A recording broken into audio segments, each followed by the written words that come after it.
This is Beverly Hills. And here come the Beverly Hillbillies.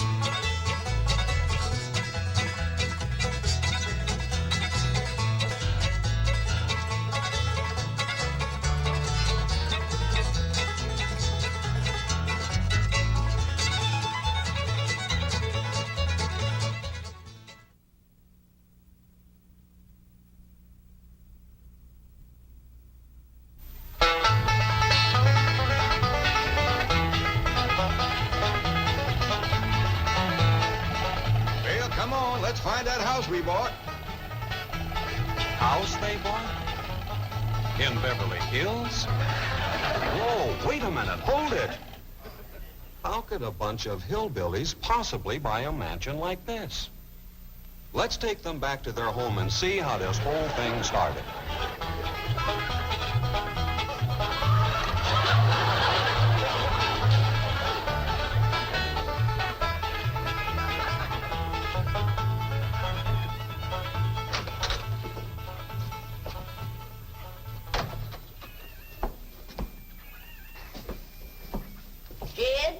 You gotta do something about that young'un of yourn. How'd that happen? Fighting with a bobcat. Get hurt? I reckon so. It went limping off on 3 legs. I swear I don't know what I'm gonna do about that girl. Well, the first thing to do is to get her into a dress. She's getting too big to be wearing man's duds. Looky here. She's done popped the buttons off of her shirt again. Well, Ellie Mae carries herself proud, with her shoulders throwed back. It ain't her shoulders that's popping these buttons. Fully growed up, rounded out, female woman. Time she started acting like one. Well, one of these days, some boy will come along and start courting her. They came courting when she was 12. What did she do? She whopped the tar out of him. Well, it ain't fitting. Girl running around as wild as a cougar, wrestling, fighting, and hunting. She ought to be doing woman's work. Helping me with the steel. Yeah, I'll speak to her. Oh, that reminds me. Better go down and stomp out the fire under that mess. Hold on now, Granny. You ain't gonna stomp out no fire like that, are you? Huh?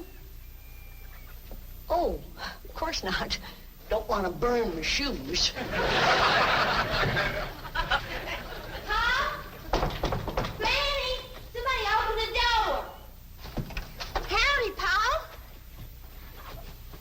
What you got there? Stranger? Where'd you get him? I pinged him with a rock. Sure. He was skulking around down by the slough. Figured he might be a revenue. He ain't no revenue. Then can I keep him? Of course not. Well, I caught him. Don't matter. Well, he won't be no trouble. I could keep him out in the smokehouse. Ellie Mae, you can't keep people like they were dogs and cats. Ooh! Ooh! Ooh! Ow! Ooh, that's hard!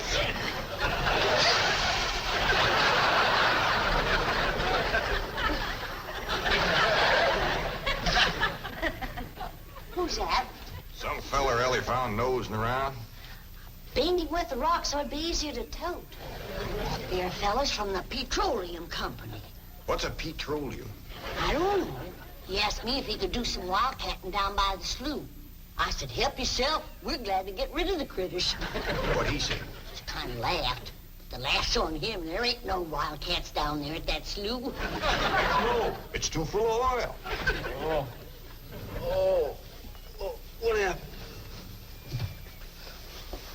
Where am I? This here's the Clampett place. I'm Jed Clampett, my young and Ellie Mae, and Granny. Granny says you've been doing some wildcatting. There's no need to. Mr. Clampett, that swamp of yours is full of oil. I could have told you that. Well, my company would like to pump it out. Yeah, I'd like that too, but I just can't afford to have it done. Oh, no, you don't understand. You see, you wouldn't have to pay for it. Oh, I don't take favors from strangers. No, Mr. Clampett, you see, you're a very rich man. How big a rock did you bean him with? No bigger than a hedge apple. Listen, I've got to call my office in Tulsa. Have you got a telephone? A what? A telephone? Well, maybe one of your neighbors has one. It's well, down in this country, it's probably a box attached to the wall. And, you talk into it, and they can hear you in Tulsa. Maybe you better sit down for a spell. Oh, I haven't time. Listen, where's the nearest airfield? Airfield? You know, Granny, that's one of them there fields sets up in the air. Oh, never mind. I'll find it myself. Listen, now don't you sell that swamp till you hear from me. I'm flying to Tulsa. Now he thinks he's got wings.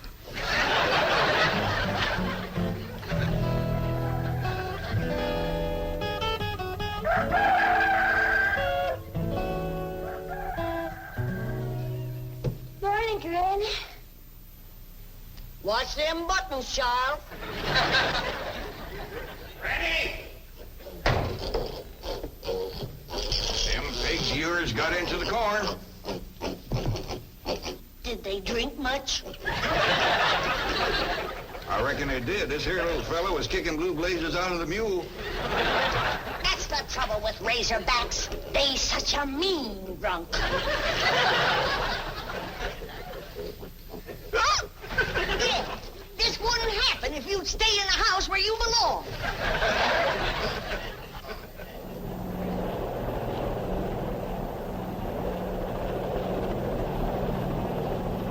There it is, Mr. Brewster. On the tests and surveys, I'd say that's going to be one of the richest pools since East Texas. News like this is bound to get out. Let's go down and get Clampetts' name on a deal. Where's the gun? Where's the gun? Oh, there. What's the matter?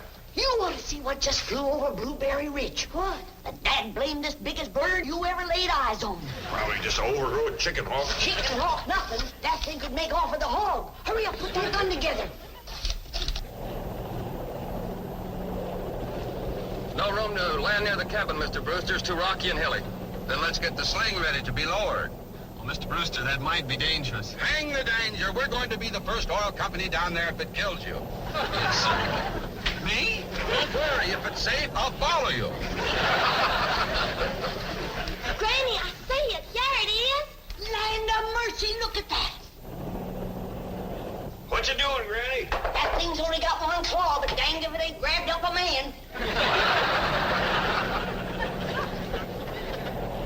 Hurry, Pa, it's my stranger. Where is it? Just flew over the house. I'll get it on t'other side.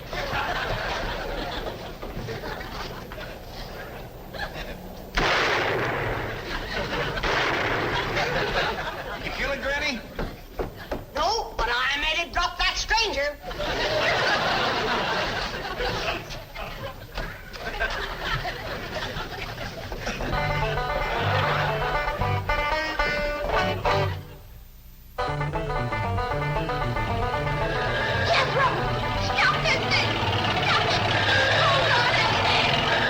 Granny! Granny! Yes, Jim?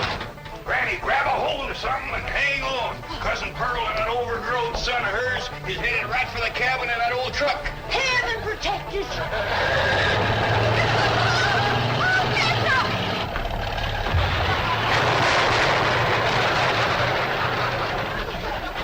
Did they hit us, kid? No, but I think they sure want the chicken house. Oh, Jed, I'm sure sorry about the chicken house, but nobody got hurt. Jethro, I told you to get rid of them worn-out brakes. I did, Ma. That's how come we ain't got none. Get on out and lift the chicken house back on its foundation. Jed? Yeah. Jed, Ellie Mae came running over to my place, and she said you sold the swamp to some oil company. Well, yeah, I guess I did. What did they pay you for it? Well, he ain't paid me nothing yet. The Brewster fella said he'd bring the money later. Well, how much they gonna pay you? Well, he said I'd depend some on how much oil they could pump out. Well, he must have mentioned some figure. What was it? Now, Pearl, you know that old swamp won't worth shucks. Jed Clampett, you got slicker and you're ashamed to admit it. That's just what I told you. Granny, how much they gonna pay him? All right, I'll tell you. He said it runs somewhere between 25 and 100. 25 and 100? I know it don't sound like much, but Mr. Brewster seemed to set great store by the fact he's going to pay me in some new kind of dollar. There ain't no new kind of dollars. Well, it's new to me. I've heard of gold dollars, silver dollars, paper dollars, but he says he's going to pay me in, what do you call them, Granny? $1 million. Yeah, $1 million? he wrote the whole thing out on this piece of paper. Here, you can see for yourself. I don't know nothing about that kind of stuff. Let's see here now. Thanks in heaven. Granny, give me the jug. It's empty, but I'll fetch some. I'll go, Granny. Jed, you're a millionaire. A millionaire. Yeah, that's what that Brewster fella kept calling me. I didn't know just how to take it. He meant you're rich. Me? The richest man in these hills. Maybe in the whole state. Oh, Jed, you can have anything you want. Do anything you want. Go any place you want. Yeah, that's another thing he kept saying. He said he reckoned I'd be moving away from here soon.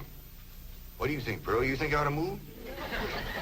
Jed, how can you even ask? Look around you. You're 8 miles from your nearest neighbor. You're overrun with skunks, possums, coyotes, bobcats. You use kerosene lamps for light. You cook on a wood stove, summer and winter. You're drinking homemade moonshine, washing with homemade lye soap. And your bathroom is 50 feet from the house, and you ask, should you move? Yeah, I reckon you're right. Man, be a dang fool to leave all this.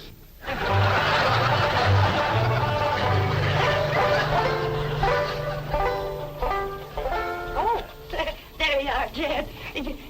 You misunderstood me. I meant you should move away. And you know where I'd go if I was you? Where? California. California? Yes, sir. Beverly Hills, California. Jed, remember the time that your pa took us to Eureka Springs to see the movie picture? Yeah. Well, the actors that make them movie pictures live in Beverly Hills. Go on. Yes, sir. Well, doggy. Ain't that be something? Living in the same neck of the woods with old Tom Mink. It sure would. And we could come visit you. You know what else they say about California? What? It don't get cold out there. What don't get cold out there? Nothing don't get cold out there. They don't have no snow or no ice. Can't they bring some in? They don't want it. That's why'd be so good for Granny. Remember last winter when she slipped on the ice and broke her hip? Yeah, poor old woman. She was limping for 2 days. Well, that couldn't happen in California because they don't have no ice. How come? I don't know how come. But Granny'd sure like it, and we could visit you.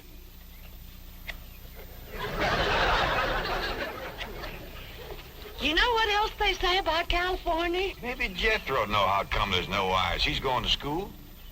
We could ask him. Jethro, Yeah, Ma. come on over here.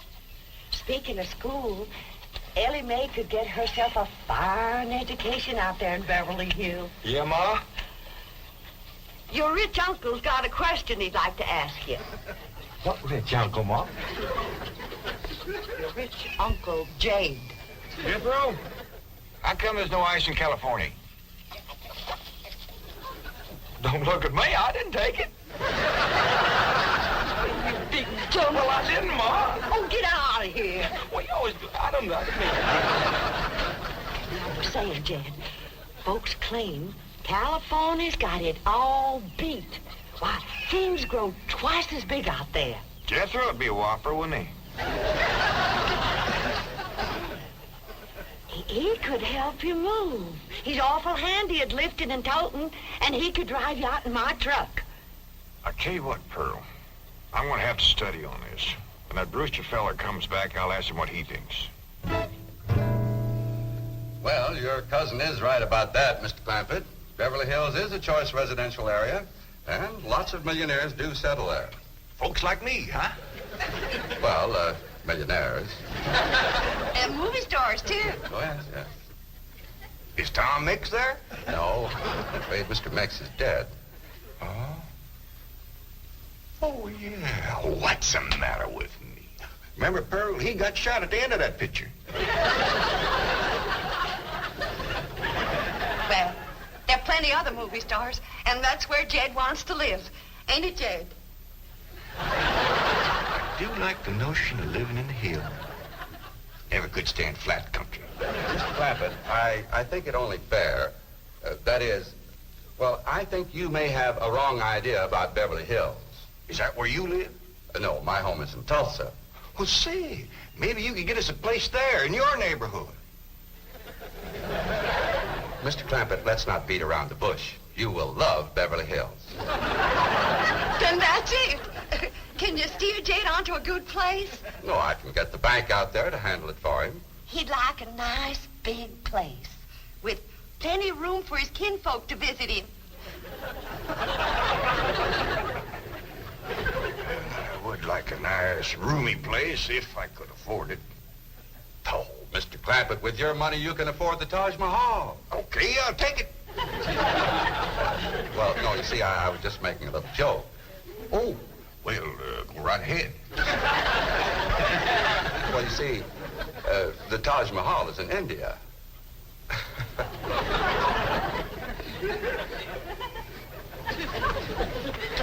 Mr. Brewster, you're a nice fella, but I've heard better jokes.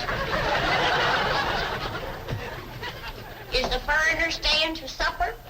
I'm ashamed to say I ain't asked him. How about it? Oh, I don't think so. Oh, no trouble. What you cooking tonight, Granny? Mustard greens and possum innards. Mm-hmm. Did you hear that, Mr. Brewster? Very clearly. Want to change your mind? Not this time. Well, if you should happen to come back tomorrow, we'll be having leftovers. That's the thing about possum innards. They's just as good the second day.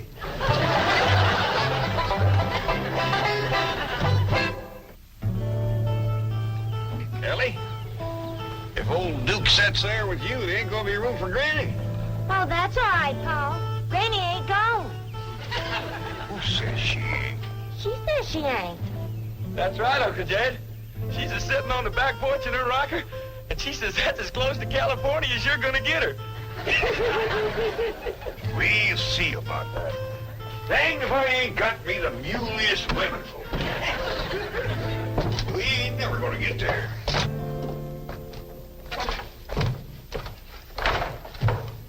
Now, what's all this nonsense about you ain't going to California? Ain't no nonsense to it. If the good Lord had wanted me in California, he'd have put me in California. Maybe he's just getting around to it. The book says he moves in mysterious ways. Well, if he moves me, I'll go. But you and Big Jethro ain't a budging me. Granny, this here Beverly Hills sounds like the kind of place you'd like. That Brewster fella says they got smogs out there. What's a smog? Well, me and Jethro figured out that's a small hog. And you heard what Pearl said. He ain't got no snow on. Feller has bought us a house in them Beverly Hills. He sent our $25 million to look out there. Well, you just chase on out after it. I'm staying right here. And I ain't afeard neither. Granny, I ain't leaving you here alone. And I ain't a budging out of this rocker.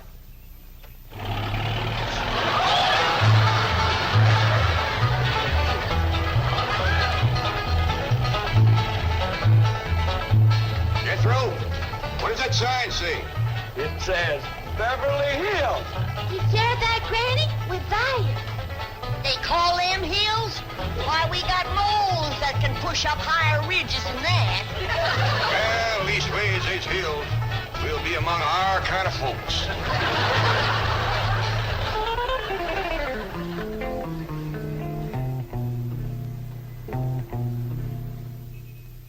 this deposit of $25 million to the account of J.D. Clampett. J.D.? As in Rockefeller. Elevates us to third position in capital assets and assures our bank of... Come in. Oh, I'm sorry to interrupt, Mr. Drysdale. All right, Taylor. Well, are we all set to give the Clampetts a red carpet reception? Well, I'm afraid Mrs. Drysdale still isn't too happy, sir. Yes, I know. Oh, my wife is very upset that I got the estate next to ours for the Clampetts. Says I don't even know what kind of people they are. Do you? I know to the dollar what kind of people they are. They're my kind of people. Loaded. Taylor, have the gardeners got the grounds in order? Yes, sir. But I'm afraid that's another thing your wife is upset about. Oh? Well, you see, your gardeners have been working on their lawn all week. Why, they've mowed it, trimmed it, fed it, clipped it. I don't care if they lather it and shave it. This is the most beautiful mansion in Beverly Hills. I want every square inch of ground within those walls in apple pie... Yes? Oh, hello, Margaret. No, dear, I'm very What? Oh, good heavens, did you call the police? I'll be right there. What happened? The Clampett estate is being invaded by a band of outlaws. Invaded? Yes, they're holding the gardeners at gunpoint.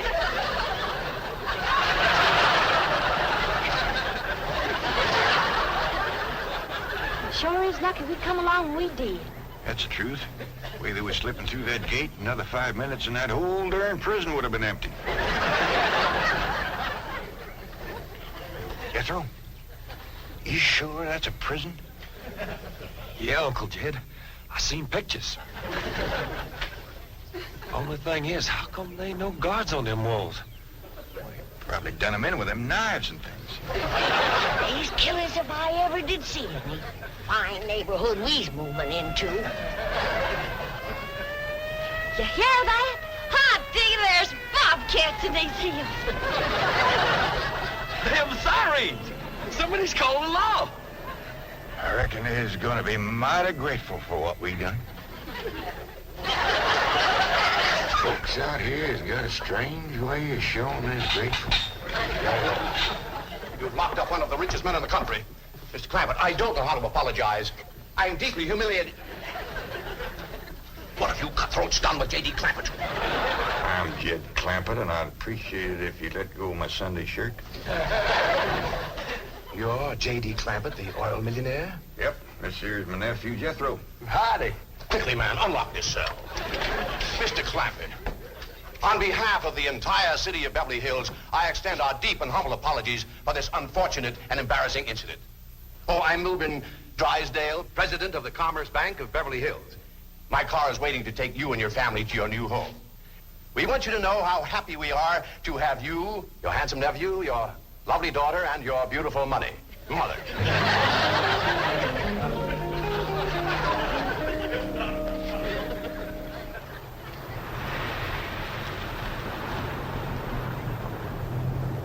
a minute! Stop this car! Mr. Drysdale, you tricked us. You just took us out of jail so you could bring us back up here to prison. Head for the hills, everybody! No, wait! Come back! It's not a prison, it's your home! Now, wait! Mr. Clampett, listen to me! Wait! Come back! Friendly!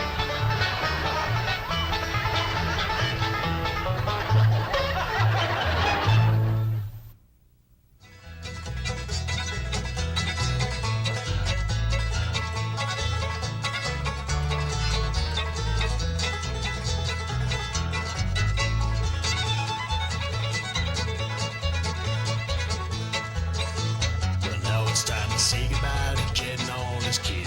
They would like to thank you folks for kindly dropping in. You're all invited back next week to this locality to have a heaping helping of their hospitality.